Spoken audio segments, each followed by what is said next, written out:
Crunch U20 2024. Hugo Ross surprend la défense anglaise avec un coup de pied pour Théo Atisogbe. Inspiration géniale de l'ailier, soutien parfait de Mathis Ferté et conclusion par le capitaine Léo Carbonneau. En moins de 20 secondes, l'équipe de France va en terre promise pour la troisième fois en 27 minutes. Mais revenons en arrière pour voir en détail les chiffres cachés de cet essai. Nous allons assister à une succession d'exploits individuels au service du collectif. Les Anglais viennent d'encaisser 2 essais coup sur coup. Ils doivent remettre rapidement la main sur le ballon. Le renvoi de l'ouvreur George McPeace-Cubitt est court et plein centre. Au duel aérien avec l'ailier Toby Cousins, Calvin Courgue récupère le ballon. Soutien successif de Lino Julien, Mathis Ferté et Barnabé Massa. Après un coup d'œil à droite puis à gauche, observez la gestuelle conjointe du capitaine mais aussi du vice-capitaine Mathis Castro Ferreira. Il demande une nouvelle cellule d'avant. La défense anglaise est en place. La pression est maximale sur l'équipe de France avec 15 joueurs anglais disponibles, tandis que les Bleus, avec 4 joueurs au sol, n'en ont que 11. Plaquage à 2 puis à 3 sur Hugo Descubes. L'avantage numérique du départ favorise la défense anglaise, qui oblige les Français à se consommer à nouveau en nombre. Cette fois-ci, pas moins de 5 joueurs immobilisés. Avec le deuxième ligne, on va retrouver en protection Mathis Castro Ferreira, Marco Gassotti, Pozzolo Tulagi et à nouveau Lino Julien. Si on remonte le temps et que l'on démarre le chronomètre au moment où le deuxième ligne est mis au sol, le temps de préparation est relativement long et continue à favoriser la défense anglaise qui va avoir le temps de se replacer. Avant la passe de Carbonneau, 11 secondes et 53 centièmes se sont écoulés. Essayons d'imaginer ce qu'il se passe dans la tête de l'ouvreur français. Il a le temps d'observer la situation. L'option la plus attendue est le dégagement en touche, dans l'idéal à hauteur des 50 mètres, pour permettre à son équipe de se replacer. Le risque est de faire un dégagement un peu long à hauteur des 40 mètres et d'offrir un ballon de relance aux Anglais. Pour sécuriser son coup de pied, il n'a une marge de manœuvre que de 10 degrés.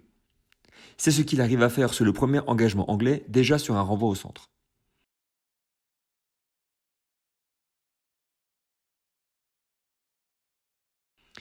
Mais le positionnement anglais, ultra serré sur le premier rideau, libère la moitié de terrain opposé avec une zone complètement dégarnie dans le couloir des 5 mètres.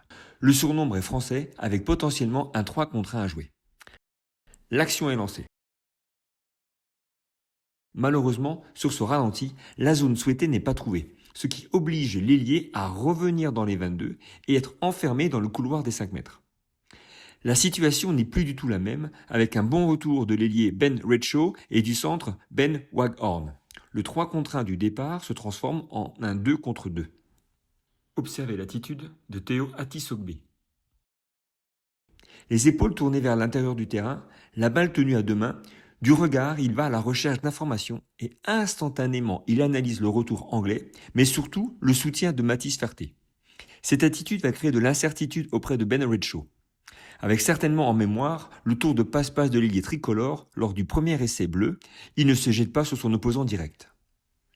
Changement d'appui, fin de passe, Redshaw se retrouve arrêté et en appui sur les talons. Et face à l'ailier français, qui est sur la pointe des pieds, le buste projeté vers l'avant, ce court moment de doute est fatal. Que dire de ce coup de pied de génie, suivi d'un démarrage fulgurant?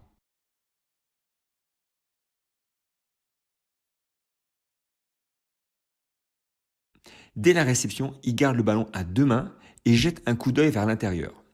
La fixation de l'ouvreur anglais est parfaite. La justesse technique est encore plus impressionnante vue du haut avec cette passe à pleine vitesse pour Mathis Ferté. Il n'y a plus qu'un 2 contre 1 à jouer. Facile, me direz-vous. Facile, oui, car l'arrière se l'est rendu facile. Il ne cherche pas à redresser sa course ou à viser le poteau de gauche. Il se dirige droit sur l'arrière pour l'obliger à ralentir et au moment même où il se stoppe, la balle est adressée au capitaine tricolore. La course des Bleus ne s'est jamais ralentie.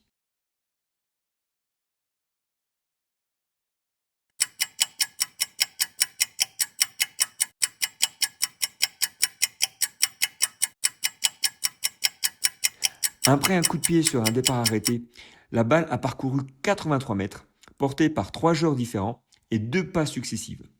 La vitesse moyenne est de 28,5 km/h, à peine moins vite que David Rudisha lors de son record du monde du 800 mètres.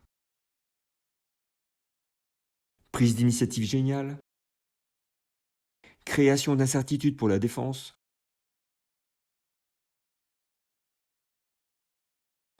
soutien permanent, vitesse d'exécution ultra rapide, c'est la définition même du French Flair.